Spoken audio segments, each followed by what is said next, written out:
창세기 26장 1절에서 5절이요. 지난주에 봤던 말씀 다시 한번 보겠습니다. 한 목소리를 봉독하겠습니다. 아브람 때에 첫 흉년이 들었더니 그 땅에 또 흉년이 들매 이삭이 그랄로 가서 블레셋 왕 아비멜렉에게 이르렀더니 여호와께서 이삭에게 나타나 이르시되 애굽으로 내려가지 말고 내가 네게 지시하는 땅에 거주하라. 이 땅에 거류하면 내가 너와 함께 있어 네게 복을 주고 내가 이 모든 땅을 너와 네 자손에게 주리라. 내가 내 아버지 아브라함에게 맹세한 걸 이루어 네 자손을 하늘의 별과 같이 번성하게 하며 이 모든 땅을 네 자손에게 주리니 네 자손으로 말미암아 천하 만민이 복을 받으리라. 이는 아브라함이 내 말을 순종하고 내 명령과 내 계명과 내 율례와 내 법도를 지켰음이라 하시니라. 아멘. 신약의 히브리서 6장으로 가서 찾아보시기 바랍니다. 히브리서 6장 13절부터 18절까지입니다.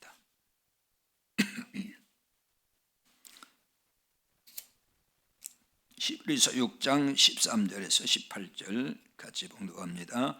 하나님이 아브라함에게 약속하실 때에 가리켜 맹세할 자가 자기보다 더 큰 이가 없으므로 자기를 가리켜 맹세하여 이르시되 내가 반드시 너에게 복주고 복주며 너를 번성하게 하고 번성하게 하리라 하셨더니 그가 이같이 오래 참아 약속을 받았느니라. 사람들은 자기보다 더 큰 자를 가리켜 맹세하나니 맹세는 그들이 다투는 모든 일의 최후 확정이니라. 하나님은 약속을 기업으로 받는 자들에게 그 뜻이 변하지 아니함을 충분히 나타내시려고 그 의를 맹세로 보증하셨나니 이는 하나님이 거짓말을 하실 수 없는 이 두 가지 변하지 못할 사실로 말미암아 앞에 있는 소망을 얻으려고 피난처를 찾은 우리에게 큰 안위를 받게 하려 하심이라. 아멘. 오늘은 하나님의 맹세에 대해서 좀 살펴보겠습니다. 세상 종교에서는 맹세를 거기서도 하는데 그 맹세를 누가 하는가? 세상 종교에서는 맹세를 그 종교를 믿는 자기가 믿는 그 신이라고 그러죠. 우리는 이제 그것을 우상이라고 하는데 우상 앞에 가서 맹세를 하는 경우들이 많이 있습니다. 그 맹세라는 게 그거죠. 내가 이렇게 할 테니까 나에게 뭐 이런 복을 주십시오. 또 아니면 나에게 이런 일을 해 주십시오. 이렇게 이제 자기가 뭔가를 할 테니까 나에게 그 반대급부로 뭘 좀 달라고 하는 그런 의미에서 맹세를 하죠. 내가 뭔가 하겠다 이런 맹세를 합니다. 자기가 믿는 우상을 향해서 신을 향해서 이제 맹세하는 거죠. 이를테면 뭐 저를 한 번만 살려주시면은 제가 무엇을 바치겠습니다. 아니면 뭘 하겠습니다. 이렇게 내가 뭘 하겠다는 식의 맹세를 합니다. 우리 기독교 신자 중에도 사실 그 대상만 다르지. 그러니까 우리는 이제 하나님 앞에 세상 사람들은 자기가 믿는 어떤 그 신에게 하지만은 이 기독교 믿는다고 하는 신자들은 하나님 앞에서 소위 이제 서원이라고 하는 거잖아요. 이제 서약 서원 뭐 비슷한 얘기인데 그 서원 기도도 하고 뭐 서원을 하는데 그 서원이라는 이름으로 그게 사실상 하나님 앞에 하는 맹세거든요. 하나님 제가 이렇게 할 테니까 제발 저에게 뭘 좀 주십시오. 이런 거예요. 그러니까 뭐 되게 이제 그 병든 사람들이 그런 맹세를 한다고요. 서원, 하나님이 죽을 병에서 저를 살려주시면은 제 재산에 뭐 얼마를 드리겠습니다. 뭐 이런 사람도 있고 뭘 바치겠습니다. 이런 사람도 있고요. 그건 이제 맹세거든요. 제가 이렇게 하겠습니다. 곧 저만 주신다면, 그 조건이 항상 붙는 거죠. 그것만 이루어 주신다면 제가 이렇게 하겠습니다. 이런 맹세를 하는 사람들, 그런 신자들을 볼 수가 있죠. 심지어는 이제 그 자식을 못 낳고 아들을 못 낳는 집에서는 아들을 낳게 해주시면 제가 이 아들을 주의 종으로 바치겠습니다. 이렇게 또 서원하고 맹세하는 사람들이 있어요. 그 아들을 낳았어요. 그래서 이제 그 맹세대로 이제 이 아들을 주님께 바치겠습니다 해놨단 말이에요. 근데 이 아들이 성장해서 그럼 신학교를 가야 되는데 신학교 가기 싫은 거예요. 이 맹세가 그 아들의 맹세가 아니잖아요. 그 부모의 맹세란 말이에요. 이게 말이 되냐 그거예요. 아들은 아무 상관도 없는 거를 부모가 맹세해버려 가지고 이런 것들의 그 모순 문제들이 있어요. 그런데 그런 식으로 하나님께 이 맹세라는 걸 너무 쉽게 하거나 이 맹세를 함부로 하고 하는 것을 교회 안에서도 종종 볼 수가 있단 말이에요. 그래서 그것 때문에 이제 갈등이 생기고 그 자식도 갈등이 생겨요. 그러니까 항상 찜찜하다는 거예요. 우리 부모님이 나를 이렇게 서원해서 내가 나왔다는데 맹세를 했다는데 근데 자기는 그 길이 싫고 그게 얼마나 힘들겠냐고요. 그것 때문에. 근데 이제 복음을 제대로 알면은 그것도 아무것도 아닌 건데 사실은 모르니까 거기에 이제 매인단 말이에요. 항상. 그래서 늘 그게 부담이 되고 힘들어 한다는 거죠. 그러니까 이런 점에서 보면은 이 세상 사람이나 소위 기독교 신자나 별반 다르지 않은 거예요. 이게 다 복음을 잘 몰라서 하는 거예요. 정말 다르지 않잖아요. 뭐가 다르냐고 그게. 근데 맹세라는 것은 우리가 하나님께 하는 게 아니에요. 하나님이 우리에게 하신 거예요. 우리는 하나님이 우리에게 하신 그 맹세로 인해서 사는 존재예요. 우리가 하나님께 맹세를 해야 하나님이 우리를 돌봐주고 복을 주는 분이 아니고 그것과는 아무 상관이 없어요. 그래서 이제 신약에 와서 예수님 마태복음 5장 34절에 보면은 그 맹세에 대한 말씀하잖아요. 도무지 맹세하지 말아라. 헛맹세하지 말아라. 그러잖아요. 야고보서 5장 14절에도 보면은 야고보 사도가 그런다. 맹세하지 말라 그래요. 거기서도. 근데 왜 자꾸 맹세를 하는가 모르겠어요. 이게 잘 복음을 모르면은 자꾸 그런 식의 맹세를 한단 말이에요. 자, 하나님이 우리에게 하신 맹세로 인해 사는 존재인데 바로 이 사실을 하나님이 아브라함에게 하신 맹세에서 찾아볼 수가 있어요. 오늘 본문에 읽었던 창세기 26장 3절 다시 볼게요. 이 땅에 거류하면 내가 너와 함께 있어 네게 복을 주고 내가 이 모든 땅을 너와 네 자손에게 주리라. 네 아버지 아브라함에게 맹세한 걸 이루어. 자, 이 말씀은 뭐냐면은 지금 하나님께서 이삭에게 하시는 말씀이에요. 아브라함의 아들 이삭에게.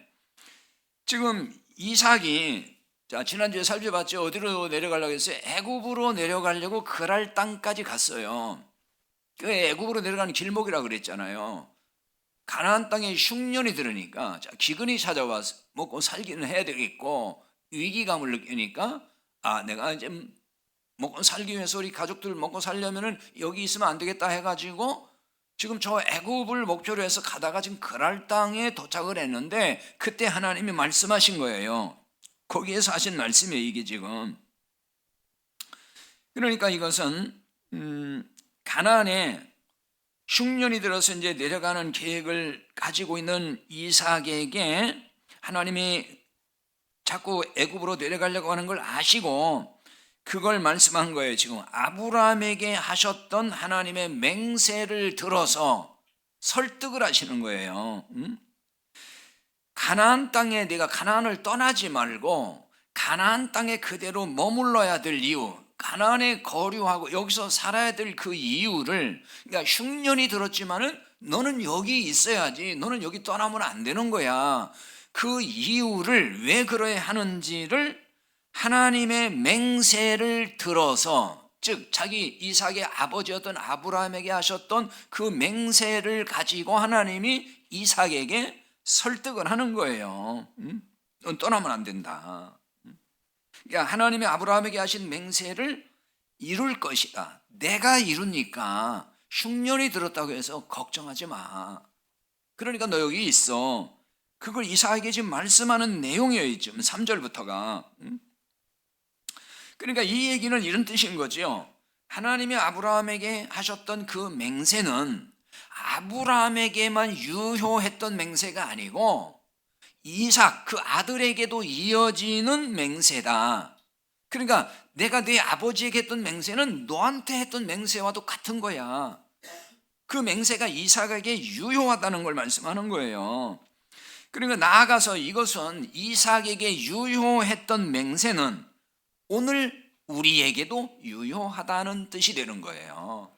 그래서 성경은 항상 우리에게 주시는 말씀이에요. 이 과거에 이삭에게 주셨으니까 그건 이삭에게 해당되는 거, 그게 아니고 그것이 바로 오늘은 나에게 해당되는 거예요.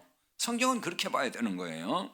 자, 그렇다면 하나님이 하신 이 맹세가 이제 구체적으로 무엇인가 하는 걸 좀 살펴보자고요. 이미 뭐 다 아는 거긴 해요. 자, 3절 다시 보면은 이 땅에 거류하면 내가 너와 함께 있어 네게 복을 주고 내가 이 모든 땅을 너와 네 자손에게 주리라. 바로 이 말씀이죠. 거류하면 그랬죠. 거류하다 이 말은 구르라는 말입니다. 시브리어에 머무른다 그 말이에요. 거주하는 거, 거기 그냥 사는 거, 그런 뜻이에요. 그런데 우리말로 보면 이 땅에 거류하면이라고 번역이 됐기 때문에 조건을 나타내는 것처럼 읽히죠. 거류하면 이렇게 돼 있으니까. 하지만 이게 원문에서는 명령형으로 돼 있어요. 그러니까 무슨 말이냐면은 너는 이 땅에 거주하라 그 말이에요. 거주하면이 아니에요. 거주하라 그 얘기예요. 근데 번역을 이렇게 해놓은 거예요. 너는 이 땅에 거주하라. 그러니까 이 땅이 어디예요? 가나안이잖아요. 지금 가나안 땅. 그 가나안 땅에 거주하라는 명령의 말씀인 거예요. 이것은. 그러면 하나님이 이렇게 명령하신 것은 무엇을 의미할까요? 하나님이 책임져 주신다 그 뜻이 되는 거예요. 가나안 땅에 거하라. 그러면 내가 맹세한 거 그냥 이룰 거야. 그 내가 책임져 주는 거야. 그 얘기예요. 하나님이 책임지시기 위해서 그럼 어떻게 하신다고 말씀했죠? 내가 너와 함께 있어 그러잖아요. 내가 너와 함께 있다. 함께라는 말은 임이란 말이에요. 히브리어 임인데 이거는 곁에라는 말이고 또 때로는 가운데, 너의 가운데 그런 뜻이에요. 그래서 이 말은 어떤 사람과의 굉장히 밀접한 관계를 나타낼 때 쓰는 말이에요. 그러니까 하나님과의 밀접한 관계를 보여주는 건데 신약적으로 표현하면은 항상 신약에서는 그리스도 안에서란 말이 나오잖아요. 바로 그 얘기인 거예요. 하나님이 너 가운데, 그러니까 네 안에 내가 있어 그 얘기거든요. 그 말은 다른 말로 말하면 뭐죠? 신약적으로는 그리스도 안에 우리가 있다는 얘기고 그것은 주님과 우리가 하나가 됐다는 얘기라고 그랬잖아요. 연합된 상태. 그러니까 하나님이 이삭에게 내가 너와 함께 있어 이 말은 단지 그냥 옆에 내가 있어 줄게가 아니에요. 내가 네 안에 있어. 너와 나는 이제 하나야. 연합한 거야. 그 얘기예요. 그것이 하나님이 우리와 함께 한다는 거예요. 그런데 우리는 자꾸 하나님이 함께 한다는 얘기는 나는 나대로 있지만은 그냥 내 옆에 이렇게 같이 있다는 걸로만 자꾸 이해를 하는데 그게 아니에요. 하나님은 내 안에 오셨어요. 영으로. 그래서 우리와 이제는 하나가 된 상태, 연합된 상태를 말하는 거예요. 그럼 이렇게 보면은 가나안에 흉년이 들었지만은 하나님이 이삭과 함께 하신다는 거잖아요. 지금 흉년이 들었지만 내가 너와 함께 하고 있다. 그러니까 뭐가 걱정이야 이런 얘기죠. 그런데 사람들은 이제 어떤 생각이 드냐면은 일단 흉년이 들었어요. 그게 기근이 오고 다들 지금 살기가 어려워지는 거잖아요. 우리가 살아가면 생기는 여러 가지 고난이란 말이에요. 그러면 어떤 생각이 단박에 드냐면은 하나님이 나와 함께 하시지 않는가? 이렇게 의문이 든단 말이에요. 의심이 들어요. 그렇잖아요. 그러니까 우리는 하나님이 함께 하시는 걸 항상 어떤 식으로 이해를 하냐면은 아무 문제가 없는 걸로 이해를 해요. 아무 문제 없는 거. 아프지도 않고 아무런 괴로운 일도 없고 슬픈 일도 없고 부딪힐 일도 없고 그냥 그야말로 만사형통, 그것이 하나님이 함께 한다는 걸로 이해를 하는데, 성경을 잘 보세요. 하나님이 함께 했던 사람들이 만사형통했는가? 안 그래요. 아프기도 하고 고난도 받고 힘든 일도 겪고 그래요. 그걸 통해서 하나님이 함께 한다는 걸 또 보여주셔요. 역설적으로. 하나님이 이루시는 게 있단 말이에요.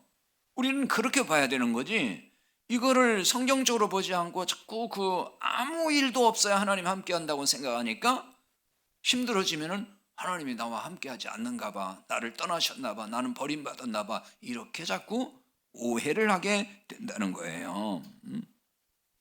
그러니까 지금 이삭도 하나님이 함께 하시고 있음에도 불구하고 흉년이 드니까 당장 하나님이 함께 하지 않나 봐, 그러니까 이렇게 흉년이 들지. 그래서 지금 떠난 거잖아요. 그랄로 갔고 지금 애굽으로 가려고 했던 것이 그거예요. 하나님이 함께 한다고 믿으면은 그냥 있어야 되지요. 왜? 죽지는 않을 테니까. 근데 죽을 것 같은 생각이 드는 거예요, 여기 있으면. 그러니까 여기를 떠나서 애굽으로 가려고 하는, 왜? 거기가 먹을 게 있으니까. 그거 얘기해 주는 거예요. 그러니까 우리가 어떠한 상황에 놓여도 하나님이 항상 함께 하시는 거예요. 내가 우리가 좀 어려움이 생겼다 그래가지고 하나님 함께 하지 않고 하나님 나를 사랑하지 않나 봐, 이렇게 생각하면 안 되는 거예요. 자, 우리는 고난이 닥치고 심각한 문제가 발생하면은 바로 이렇게 하나님이 나와 함께하고 있다라고 하는 믿음에서 흔들릴 때가 있어요. 이 때문에 내 노력과 열심으로 의를 이루어서 공로를 쌓으려고 한다는 말이에요. 근데 내가 해야지 이렇게 되는 거예요. 뭔가 내 뜻대로 안 되니까 이제부터 내가 뭔가 해야 되겠다, 이렇게. 그게 내 의와 공로를 쌓는다는 것이고, 그걸 율법주의 신앙생활이라고 하는 거예요. 그러니까 애굽으로 내려가 살고자 하는 것이 바로 이것을 의미하는 거예요. 그러니까 애굽은 하나님의 은혜가 아니라 인간의 의와 공로로 사는 땅을 상징적으로 보여주는 거예요. 애굽을 세상이라고 표현하잖아요. 세상. 그걸 말해주는 거예요. 그러니까 하나님의 은혜를 의지하지 않고 인간의 의와 공로를 의지하는 것, 그것이 애굽으로 내려가려고 하는 거고 애굽에서 생활인 거예요. 이에 비해서 가나안 땅은 오로지 하나님의 은혜로 사는 땅을 상징하는 거죠. 그러니까 하나님이 흉년이 들게 하신 것도 하나님의 은혜로 사는 것을 보여주시기 위함인 거예요. 항상 예를 들어서 흉년이 없고 비옥하고 모든 것이 잘 돼서 풍년이고 그러면은 사람이 어떻게 생각이 들겠어요? 하나님의 은혜라고 생각하겠습니까?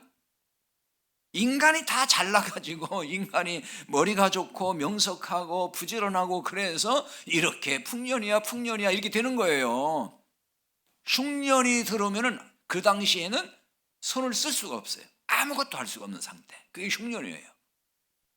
오늘날은 뭐 과학이 발전돼 있고도 아니 수리시설도 있어가지고 뭐 어떻게 이렇게 저렇게도 하지만은 그때는 손 쓸 수가 없어요. 인간은 그냥 아무것도 할 수 없어요. 하나님이 피를 그냥 주셔야 돼. 그러니까 흉년이 들었다는 얘기는 뭐냐면은 인간이 아무것도 할 수 없는 상태를 보여주는 거예요. 그걸 의미해 주는 거예요. 너희들이 뭘 할 수 있다고 하지? 한번 해봐. 이런 상황에서 할 수 있나? 아무것도 못해. 그게 흉년이에요. 그러므로 가나안은 어떤 곳이냐면은 하나님의 값없이 주시는 은혜로 사는 곳, 그게 가나안이라는 걸 알려주는 거예요. 이게 가나안 땅의 의미라는 것은 무조건 젖과 꿀이 흐르는 게 아니고 그 젖과 꿀이 흐른다는 얘기는 하나님의 은혜가 임하여 된다는 얘기를 하는 거지, 인간이 열심히 뭔가를 잘해서 그런 결과를 낼 수 있는 것을 말하는 게 아니에요. 하나님이 그러니까 흉년 들게 한 것도 바로 이런 것이라는 거예요. 그걸 알게 해주는 거예요. 왜냐하면 흉년의 상황에서는 하나님이 은혜로 주시지 않으면은 살 수가 없어요. 사람이 할 수 있는 게 없으니까요. 하나님 주셔야 되는 거예요. 그러니까 하나님의 은혜만 의지하고 바라보고 사는 곳, 그것을 가나안이라고 하는 거예요. 자, 이 같은 일을 통해서 하나님이 계시하는 게 뭐겠어요? 구원은 전적으로 하나님의 은혜로 받는 것이다 하는 거, 그거 계시해 주는 거예요. 그러니까 우리가 구원을 위해서 할 수 있는 거는 아무것도 없다는 거잖아요. 이뿐만 아니라 우리의 신앙생활도 하나님의 은혜로 하는 것이라는 말을 해주는 거예요. 내 의와 공로를 쌓아가는 것은 신앙생활이 아니에요. 그건 그냥 일반적으로 하는 종교생활이라고 하는 거예요. 일반 종교인들은 다 그거잖아요. 자기가 비나이다 열심히 뭔가 공덕을 쌓고 공로를 쌓고 뭔가를 이렇게 해서 인정받고, 그래서 그 신이 나를 이쁘게 봐주고 그걸 위해서 내가 비나이다 하는 거예요. 계속 그걸 종교생활이라 하는 거예요. 근데 우리 기독교의 복음은 그게 아니에요. 하나님이 해주신 것을 내가 받아들이고 믿고 그걸 누리는 거예요. 그러니까 이걸 은혜로 산다는 얘기를 하는 거고, 하나님의 은혜를 누리며 믿음으로 누리며 확인하면서 살아가는 거, 그게 신앙생활이에요. 자, 이렇게 사는 거를 다른 말로 복 받았다, 복이다, 이렇게 말을 하는 거예요. 그래서 이제 하나님 말씀하잖아요. 내가 너와 함께 있어 네게 복을 주고, 이렇게 말씀하잖아요. 내가 너와 함께 있어 네게 복을 준다 그랬잖아요. 그 여기 이제 복을 준다 하는 이 용어를 잘 이해를 해야 됩니다. 이 성경에 참 많이 나오잖아요. 특별히 구약에 복을 준다, 복 받는다, 뭐 복이 된다, 뭐 복이라는 말 많이 나와요. 이 구약에 나오는 이 복을 바라크라고 그러거든요. 히브리 말로. 이거는 기본적으로 어떤 뜻이냐면은 무릎을 꿇다, 그런 뜻이에요. 기본적으로 그렇게 쓰이는 말이에요. 그래서 기본적으로 하나님께 무릎을 꿇는 거, 하나님의 은혜 앞에 무릎을 꿇는 거, 그것이 복이에요. 그러니까 무슨 얘기냐면 무릎을 꿇는다는 게 뭐겠어요? 내가 할 수 없고 하나님이 하십니다라고 내가 항복하는 거예요. 하나님, 저는 못합니다. 제가 하나님께 손듭니다. 하나님이 이제 하십시오. 그 얘기예요. 시편 95편 6절과 7절 거기 적어놓진 않았어요. 거기에 보면 이런 말씀이 있어요. 오라 우리가 굽혀 경배하며 우리를 지으신 여호와 앞에 무릎을 꿇자, 그래요. 왜 무릎을 꿇어야 되냐? 그는 우리에게 우리의 하나님이시요 우리는 그가 기르시는 백성이며 그의 손에 돌보시는 양이기 때문이라 그래요. 우리가 누구냐면은 하나님이 우리를 기르신다는 거예요. 우리를 기르시고 하나님의 손으로 돌보시는 양과 같다. 그 말은 뭐냐면은 우리는 하나님의 은혜 없이는 존재할 수 없는 존재다, 하나님의 은혜로 사는 존재다라고 하는 것을 보여주는 거예요. 그러니까 하나님께 무릎을 꿇어라. 근데 이 하나님의 은혜를 부정하는 사람들은 어떻게 해요? 무릎을 안 꿇죠. 무슨 소리예요? 내가 할 수 있어요, 그거잖아요. 내가 열심히 노력하면 다 할 수 있고 내가 노력하면 다 할 수 있는데 왜 내가 무릎을 꿇어야 돼요? 이런 거예요. 그게 뭐예요? 내 의와 공로로 나는 하나님께 나아갈 수 있어, 그 얘기거든요. 그런 사람은 무릎을 꿇지 않는 것과 같은 거예요. 이렇게 무릎을 꿇지 않는 것, 그걸 다른 말로 뭐라고 하죠? 율법의 행위를 의지한다, 이렇게 말하는 거예요. 신약적으로는 그렇게 표현하는 거예요. 율법의 행위를 의지하는 거.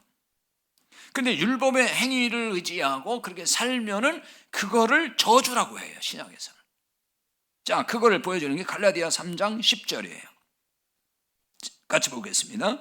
무릇 율법 행위에 속한 자들은 저주 아래 있나니 기록된 바 누구든지 율법책에 기록된 대로 모든 일을 항상 행하지 아니하는 자는 저주 아래 있는 자라 하였음이라. 바로 이 말씀이에요. 무릇 율법 행위에 속한 자들은 어디에 있어요? 저주 아래 있다 그러잖아요. 그러니까 여기 율법 행위에 속한 자라는 얘기는 율법에 의해서 업적을 쌓아가려고 하는 걸 말하는 거예요. 내 의를 쌓아가려고 하는 거. 율법에 의해서. 그걸 여기 말하는 거예요. 그런 자들은 저주 아래 있다는 거예요. 왜 그러냐? 율법책에 기록된 모든 일을 항상 행하지 아니하는 자는 저주 아래 있기 때문이다. 그러니까 율법을 우리가 다 지켜야만 저주를 받지 않아요. 복을 받는 거예요. 근데 우리가 다 못 지키잖아요. 하나라도 어기면은 다 어긴 것이 돼요. 그래서 우리는 저주 아래 있는, 율법 아래 있다는 얘기는 그래서 저주 아래 있다고 하는 거예요. 그런데 예수님이 우리를 거기서 어떻게 했어요? 건졌다고 그러잖아요. 율법에서 우리를 건져냈다. 그게 구원이란 말이에요.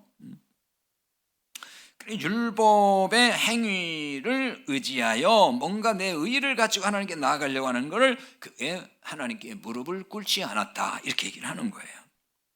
그러니까 이런 점에서 복과 저주는 동전의 양면과 같아요. 이게 이 바라크, 무릎을 꿇다, 이 복이라고 하는 이 말은 두 가지 뜻이 동시에 있어요. 복을 준다, 하나는 저주한다. 희한하죠? 아니 그냥 하나의 뜻을 가져야 되는데 이게 복이라는 말로 쓰면서도 이게 또 저주한다는 말로 쓴다니까요. 바라크라는 말이 두 가지 뜻을 같이 가지고 있어요. 그래서 이건 뭐냐면 복과 저주가 멀리 있지 않다는 거예요. 복과 저주. 복 아니면 저주예요. 그러니까 바로 보세요. 율법 아래 있으면 저주예요. 바로 그 율법에서 나와가지고 은혜 아래 있으면 그게 복이에요. 그게 생명이란 말이에요. 그걸 보여주는 거예요.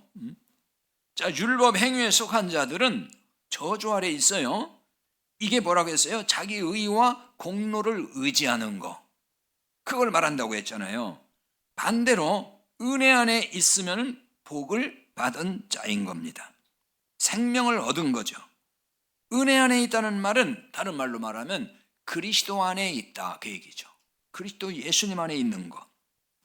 그게 은혜 안에 있는 거예요. 그것이 바로 뭐예요? 그게 복이라는 얘기예요. 그리스도 안에 있으니까 그게 복이죠. 그럼 그 이유가 이제 뭘까? 그걸 왜 복이라고 해야 될까 하는 거예요. 그걸 갈라디아 3장 13절 적어놨는데요. 같이 보겠습니다. 그리스도께서 우리를 위하여 저주를 받은 바 되사 율법의 저주에서 우리를 속량하셨으니 기록된 바 나무에 달린 자마다 저주 아래 있는 자라 하였음이라. 바로 이 말씀이에요. 그리스도께서 우리를 위하여 저주를 받은 바 돼서, 그러니까 우리가 받을 저주를, 율법의 저주를 예수님이 대신 받으셨다는 얘기잖아요. 그러므로 우리는 율법의 저주에서 우리를 속량하셨다. 여기 속량이란 말은 좀 어려운 단어이긴 한데 이 말은 값을 지불하고 다시 샀다, 도로 찾아왔다 그런 얘기예요. 그러니까 우리가 죄 가운데 있었어요. 사단의 세력에 있었어요. 거기서 예수님이 우리를 빼내왔다는 거예요. 생명값을 지불하고. 그것이 속량이라는 거예요. 우리를 속량했다. 그러니까 율법의 저주 아래 있는 우리를 건져내기 위해서 예수님이 대신 십자가에서 율법의 저주를 받으신 거예요. 십자가의 죽음은 율법의 저주를 받은 사건인 거예요. 그러므로 우리는 율법의 저주에서 구원받게 된 거죠. 그러니까 은혜 안에 있다는 것이 이런 뜻이에요. 이런 뜻이고 그리스도 안에 있다는 것이 이런 뜻이고 그것이 복이라는 말이. 그래서 왜 그러겠어요?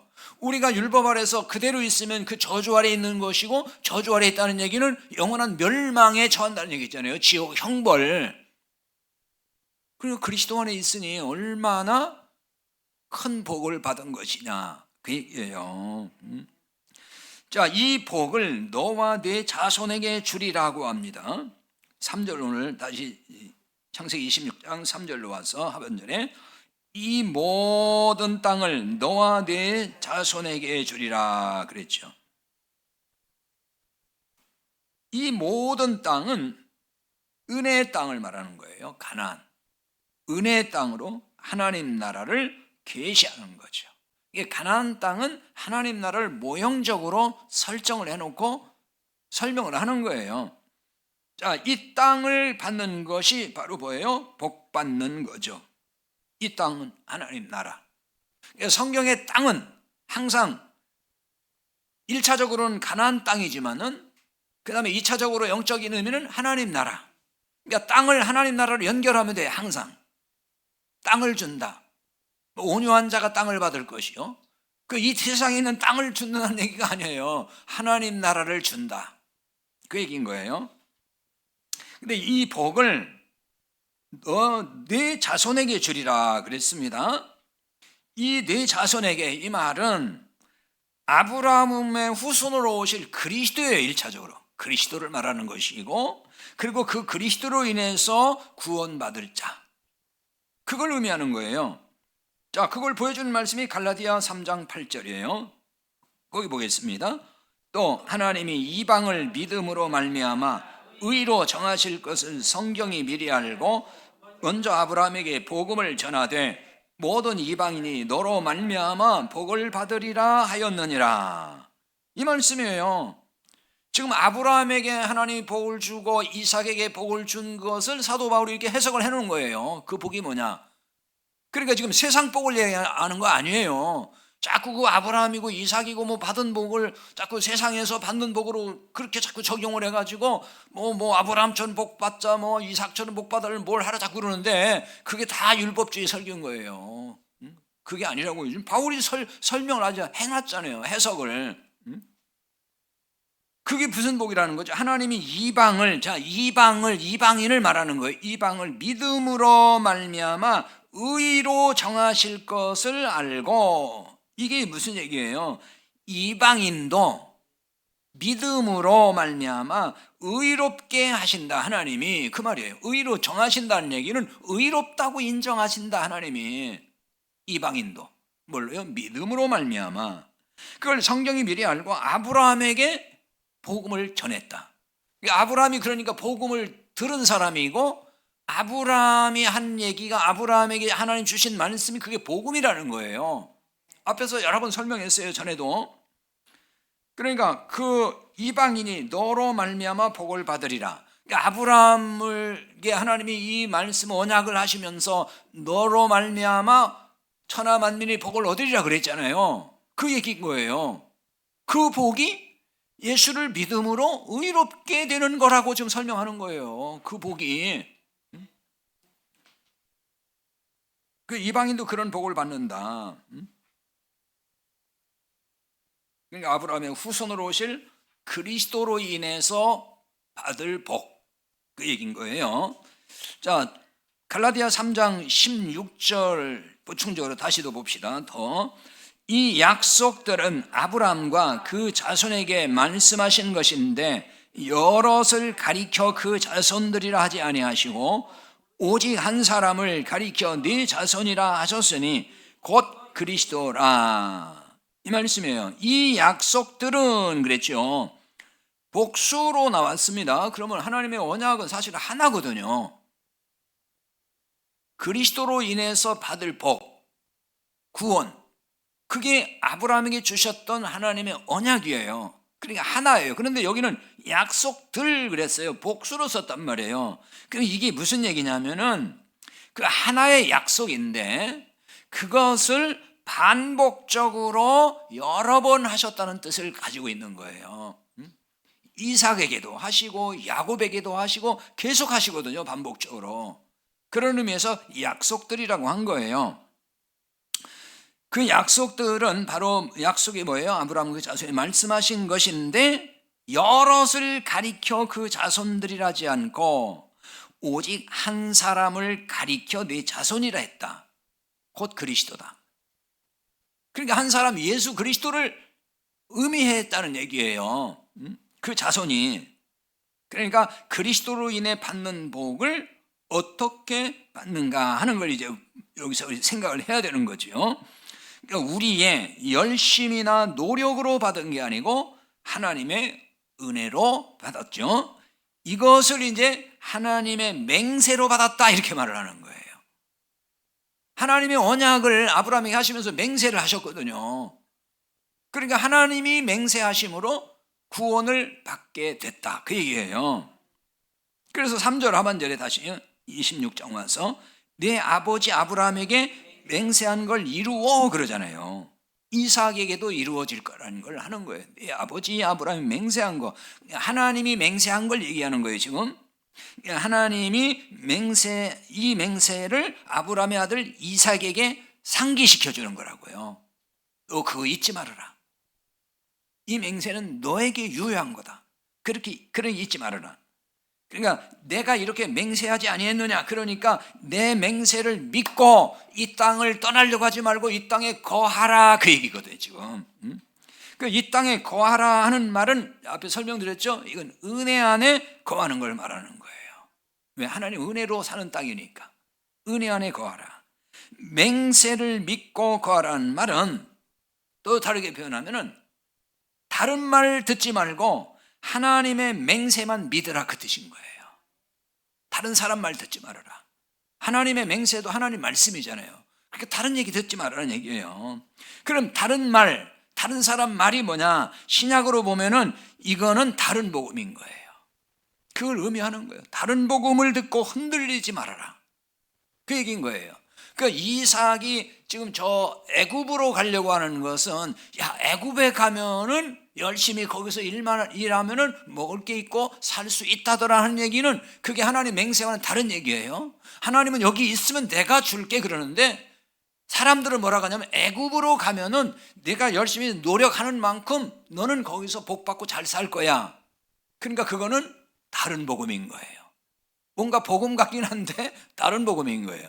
그걸 얘기하는 거예요. 그 말 듣지 말아라는 얘기예요. 그런 말 들으면 안 된다. 그런데 사람들은 다른 복음을 듣고 흔들려요 자꾸만. 왜? 그게 더 타당하게 들리거든요. 맞는 말 같이 들려 자꾸. 그게 이제 갈라디아 교회에 이런 일이 사실상 벌어졌어요. 구체적으로 보면은. 자, 그거 보여주는 게 갈라디아 1장 6절 8절 거기 적어놨죠? 같이 보겠습니다. 그리스도의 은혜로 너희를 부르신 이를 이같이 속히 떠나 다른 복음을 따르는 것을 내가 이상하게 여기노라. 다른 복음은 없나니 다만 어떤 사람들이 너희를 교란하여 그리스도의 복음을 변하게 하려 함이라. 그러나 우리나 혹은 하늘로부터 온 천사라도 우리가 너희에게 전한 복음 외에 다른 복음을 전하면 저주를 받을지어다. 이게 지금 갈라디아 교회 상황이에요. 갈라디아 교회 사도 바울을 통해서 복음이 들어갔고 그래서 교회가 세워지는 거거든요. 그런데 다른 복음을 전한 사람들이 들어왔어요. 다른 복음이라는 얘기는 복음이 또 하나 있다는 얘기가 아니에요. 복음이 아닌 걸 복음이라고 한다 그 얘기거든요. 그럼 이제 갈라디아 교회에 들어왔던 다른 복음이 여러 번 전에도 설명드렸지만은 율법주의예요. 그래서 할례도 받아야 된다. 절기도 지켜야 된다. 이러면서 계속해서 신자들을 흔들어 놨어요. 그걸 다른 복음이라고 하는 율법주의를. 근데 늘 말씀드리지만 한국교회는 왜 자꾸 이렇게 가는지 모르겠다. 그거에 모르겠다. 그게 율법주의. 분명히 갈라디아서 그걸 다른 복음이라고 하는데 여전히 자꾸 율법주의로 가잖아요. 믿기만 해서 안 돼. 이것도 해야 돼. 저것도 해야 돼. 뭣도 해야 돼. 율법 이거 지켜야 돼. 이런단 말이에요. 다른 복음이에요.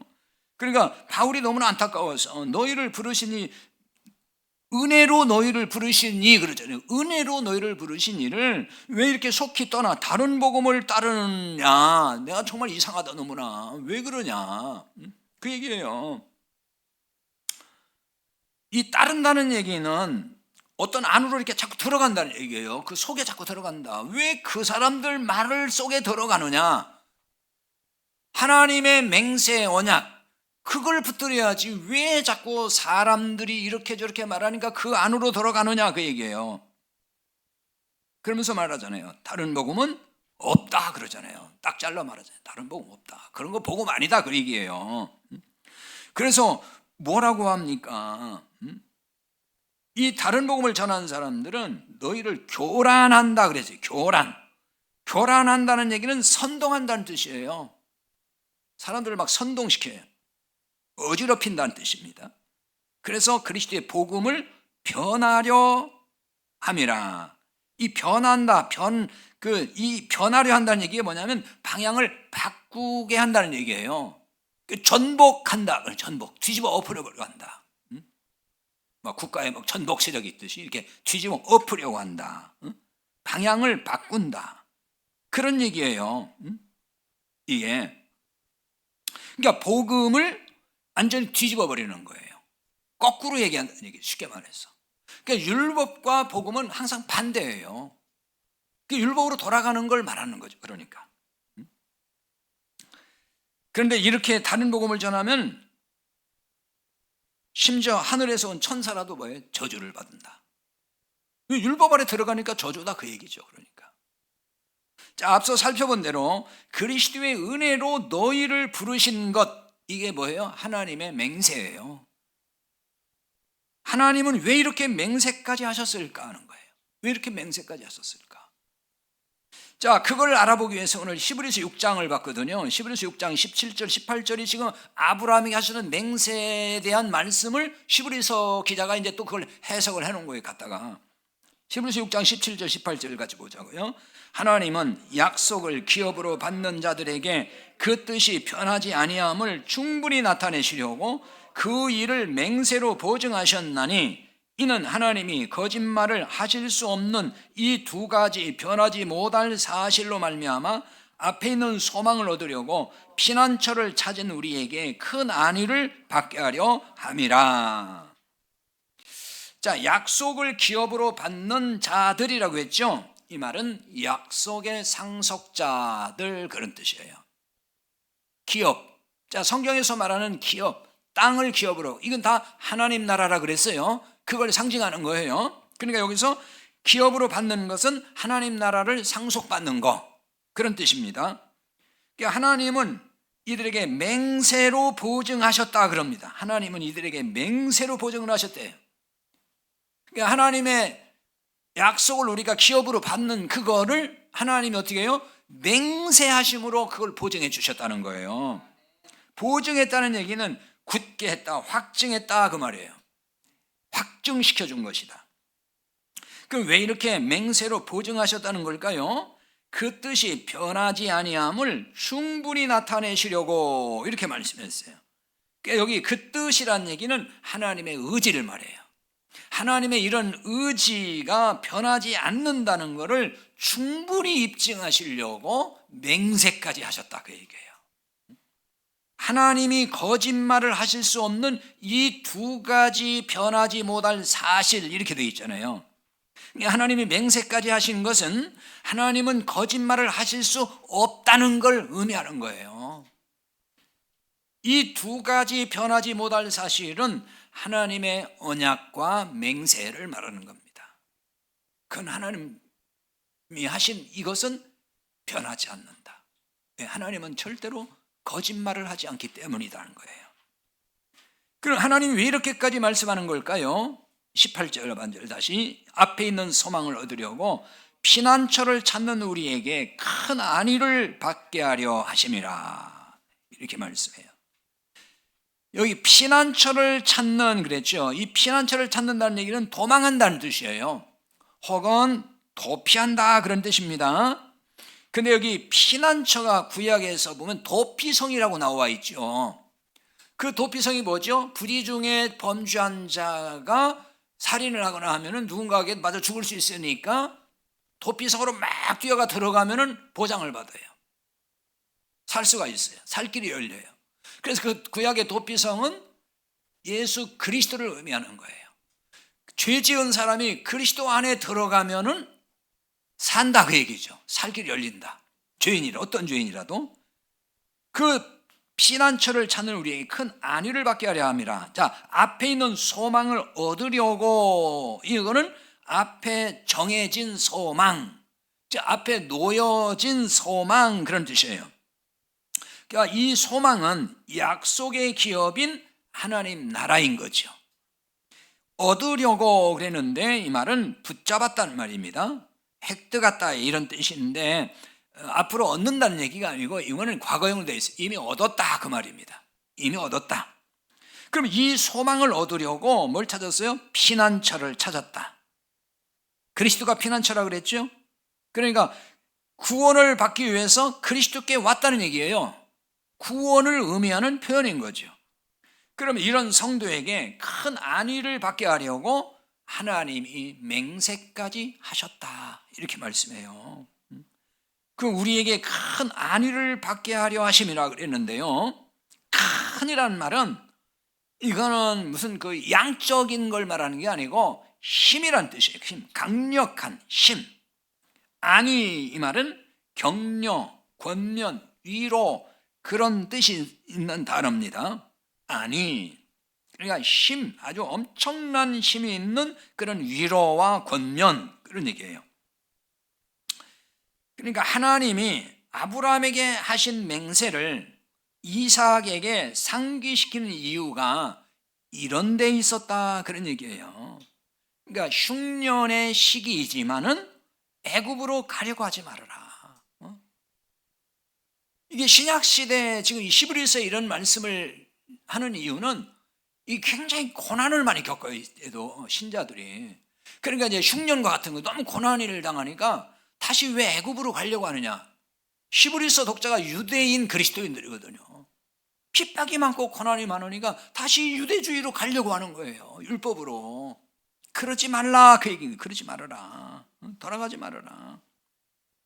율법으로 돌아가지 말라 그런 얘기입니다. 왜냐하면 내가 맹세한 것을 너를 통해 이룰 것이니 이 은혜의 땅에 거하라고 하는 이 명령 그거예요. 내가 이룰 것이다. 그러니까 다른 사람 말 듣지 말고 복음의 말씀만 들어라 그 얘기인 거죠. 자, 이걸 오늘날 이제 우리에게 적용하면 어떤 의미일까요? 우리가 진짜 받은 구원이라면 안전하다 그 얘기를 하는 거예요. 안전하다. 우리가 맹세해서 받은 구원이 아니라 하나님의 맹세로 받은 구원이니까 이 얼마나 안전하냐 그거예요. 그러니까 우리의 맹세로 받은 구원이라면 우리의 구원이 불안전할 수가 있어요. 왜 그러죠? 우리는 맹세하고 나서도 맹세를 없던 일을 할 때가 있잖아요. 그렇잖아요. 실컷 맹세해놓고 약속해놓고 다 깨는 사람은 얼마나 많냐고요. 그럼 우리가 하나님 앞에 하나님 제가요 이렇게 살 테니까 저를 좀 구원해 주세요. 그래서 그렇게 이제 사는 걸 보고 그래 이제 너 구원 됐어 그랬어요. 근데 어느 날 보니까 너 맹세한 대로 안 사네? 그럼 너 구원 취소 탈락. 그럼 우리가 구원 못 받는 거잖아요. 우리의 맹세로 인해서 구원을 받았다면은 우리는 구원 못 받아요. 왜? 우리가 맹세한 대로 못 사니까요. 어떤 형제가 저한테 그저께도 전화 와가지고 구원 문제를 놓고 자꾸 이제 질문을 하는 거예요. 자기는 예수님이 그래서 예수님이 하셨던 하나님이 하신 구원의 일을 믿어야 됩니다. 그거 믿습니까? 그건 믿는데요. 근데 자기 행위를 돌아보면 자신이 안 생긴대. 그랬죠. 형제 행위를 보지 말고 하나님이 형제를 위해서 하신 일을 보세요. 왜 자꾸 당신의 행위를 보고서 나는 구원 못 받나 이렇게 하냐고 제가 그랬어요. 그게 뭐냐면 우리의 맹세, 내가 맹세해서 내가 나를 의롭게 하려고 하는 그걸 보니까 자신이 없는 거잖아요. 구원은 우리의 행위를 보고 확신을 얻는 게 아니고 하나님이 나를 위해서 하신 그 일, 그 맹세를 의지하는 거예요. 하나님이 그렇게 해주신다고 했으니까 그거 붙드는 거예요. 그러니까 우리의 구원이 안전한 거예요. 하나님의 맹세는 변함이 없어요. 영원해요. 그리고 완벽하셔요. 그걸 그대로 지키셔요. 그러니까 그 맹세에 의해서 구원받았으니까 우리는 안전한 거지. 우리가 뭘 조금 실수하고 잘못했다고 해서 어느 날 갑자기 구원이 취소됐다가 또 회복됐다가 왔다 갔다 그러면은 하나님 변덕스러운 하나님이 되는 거예요. 자, 그러니까 진짜 구원받았다면 이 구원에서 탈락할까봐 두려워하지 말아야 돼요. 구원 탈락할 수 있다 이런 얘기 들으면은 자꾸 그런 거 듣지 마세요. 거기서 자꾸 헷갈리더라고. 전화하신 분도 자꾸 또 어떤 분 들어오면 그렇게 얘기한다는 거예요. 너 거짓말하면 너 구원 못 받아 뭐 이런 식으로. 근데 그렇게 말하는 사람도 거짓말 하거든요, 사실은. 자, 하나님의 맹세를 신뢰하고 그 믿음으로 살아야만 되는 겁니다. 우리 찬송하고